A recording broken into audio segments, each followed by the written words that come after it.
महाराष्ट्र के विधानसभा चुनाव में करारी हार के बाद कांग्रेस की पहली सीडब्ल्यूसी वर्किंग कमेटी की मीटिंग हुई।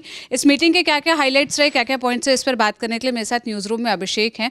अभिषेक, सबसे पहले तो ये बता दीजिए कि जो चुनाव परिणाम आए, जैसा कांग्रेस का प्रदर्शन रहा, उसमें उन नंबर्स की स्वीकार्यता को लेकर कांग्रेस के अंदर क्या बात हुई, क्या चर्चा रही? मीटिंग में कांग्रेस की जो इंटरनल कमेटी की मीटिंग थी उसमें एक बार फिर ईवीएम पर सवाल उठाया गया है। वहाँ पर कांग्रेस पार्टी के अध्यक्ष मल्लिकार्जुन खड़गे भी मौजूद थे। उनकी मौजूदगी में कांग्रेस, जो पहले भी अलग अलग राज्यों के जब चुनाव आते रहे हैं तो कांग्रेस की तरफ से ये सुर कई बार मुखर तरीके से उठा है, चाहे वो हरियाणा के चुनाव रहे हो या महाराष्ट्र के चुनाव रहे हो।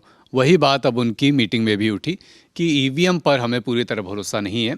ईवीएम ने चुनावी प्रक्रिया को संदिग्ध बना दिया है, ऐसा कथित तौर पर मल्लिकार्जुन खड़गे ने मीटिंग में बोला।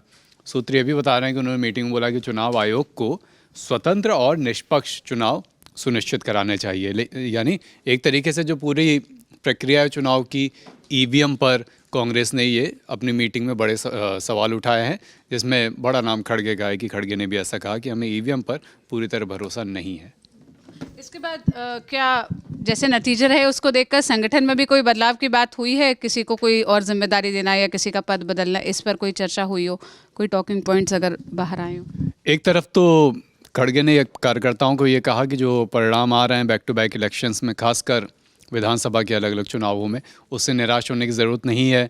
और जो नंबर्स हैं वो जो हमारी पूरी प्रोसेस रही है या हमने किस तरह से चुनाव लड़ा है उसको रिफ्लेक्ट नहीं करते हैं। और ये भी कहा कि पूरी प्रक्रिया भी संदिग्ध है अभी, तो आप जो नंबर्स आ रहे हैं उससे अपने प्रदर्शन को मत तौलिए। लेकिन साथ में मल्लिकार्जुन खड़गे इस बैठक में थे।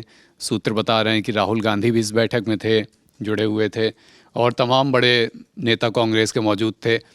तो उनकी मौजूदगी में ये एक बड़ी बात उठी है कि संगठन के लेवल पे बड़े बदलाव की ज़रूरत है अब पार्टी को, नंबर एक।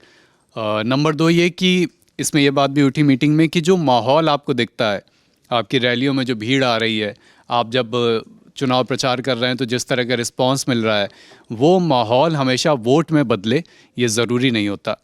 ये बात कांग्रेस ने इस मीटिंग में खुद ही सामने रखी। तीसरी बात ये उठी कि जिस तरह से हम चुनाव लड़ रहे हैं, हमारी जो इलेक्शन स्ट्रैटेजी रहती है उसमें बदलाव करने की ज़रूरत है। चौथी बात इसमें ये रही कि कांग्रेस ने ये माना कि हम जो मुद्दे उठा रहे हैं वो बहुत महत्वपूर्ण हैं, चाहे वो मणिपुर का मुद्दा हो या और भी जो मुद्दे कांग्रेस उठा रही है अलग अलग जगह पर, लेकिन अब सत्ता में आना ज़रूरी है कि अलग अलग राज्यों के चुनाव हो रहे हैं, मतलब बॉयज़ प्लेड वेल से आगे बढ़कर अब मैच जीतना ज़रूरी है। ये भी कांग्रेस ने इस बैठक में अपना ही आत्म अवलोकन करते हुए ये बात मानी। इसके अलावा जो सबसे बड़ी बात जो अलग अलग मीडिया रिपोर्ट्स में भी चल रही है वो ये कि क्या अब संगठन के लेवल पे कुछ बड़े बदलाव कांग्रेस पार्टी के अंदर देखने को मिलेंगे। अगर मिलते हैं तो ये बड़ा टॉकिंग पॉइंट आने वाले दिनों में रहेगा। और उसके अलावा भी आप पिछले कुछ चुनावों में देखें तो जो बात कांग्रेस ने बोली कि हमें अपनी इलेक्शन स्ट्रेटजी में अब बदलाव करने की ज़रूरत है, तो मुमकिन है कि वो इस संदर्भ में कही गई हो कि जिस तरह से हरियाणा में चुनाव लड़ा कांग्रेस ने, वहाँ पर एक समय तक पूरा ये माहौल था कि कांग्रेस फाइट में है और इस बार सत्ता में वापसी हो सकती है, लेकिन बाद में जब चुनाव नतीजे आए तो वो कांग्रेस की उम्मीद से बिल्कुल अलग थे। उसका कारण तमाम कारण थे, जिनमें से तमाम एग्जिट पोल्स फेल हुए उसमें। वो तो एग्जिट पोल्स सरकार बनाना तो छोड़िए, इतना तो बता ही रहे थे कि टफ फाइट है और एक अपर हैंड चुनाव से पहले कांग्रेस के पास है, ये भी बात हो रही थी। लेकिन जब नतीजे आए तो एग्जिट पोल्स न केवल फेल हुए बल्कि बुरी तरह गलत भी साबित हुआ और कांग्रेस को खुद को ही शायद ऐसे इतने बुरे परिणामों की उम्मीद नहीं होगी। हाँ, और यही हाल महाराष्ट्र में भी रहा। ऐसा परफॉर्मेंस रहेगा ये तो कहीं भी हमने रिफ्लेक्ट होता नहीं देखा था। लेकिन जब चुनाव 14 सीट्स आई हैं, झारखंड में 16 सीट आई, लेकिन चूंकि वहाँ 81 सीट की विधानसभा है तो कांग्रेस ये कह सकती है कि भाई हमने अपनी पिछली बार वाली पोजीशन इस बार भी मेंटेन रखी और सरकार में भी अब वहाँ हैं, शामिल हैं। लेकिन हरियाणा और महाराष्ट्र दोनों जगह भारतीय जनता पार्टी ने जिस तरह से अपनी इलेक्शन स्ट्रेटजी बनाई, एक जाट वोट के सामने भी उन्होंने ओबीसी वोटों को कंसोलिडेट किया, महाराष्ट्र में मराठा वोट के सामने ओबीसी वोटों को कंसोलिडेट किया, तो शायद उस संदर्भ में ही कांग्रेस में अब यह बात उठी है कि हमें भी अपनी इलेक्शन स्ट्रेटजी पर नए सिरे से काम करने की ज़रूरत है। तो ये उस मीटिंग के कुछ टॉकिंग पॉइंट्स से, जो हाइलाइट्स से जो बाहर आए हैं सूत्रों के हवाले से। हालांकि ये डिस्कशंस होते हैं और मीडिया में जो चर्चाएं होती हैं उनके हवाले से ही होती है।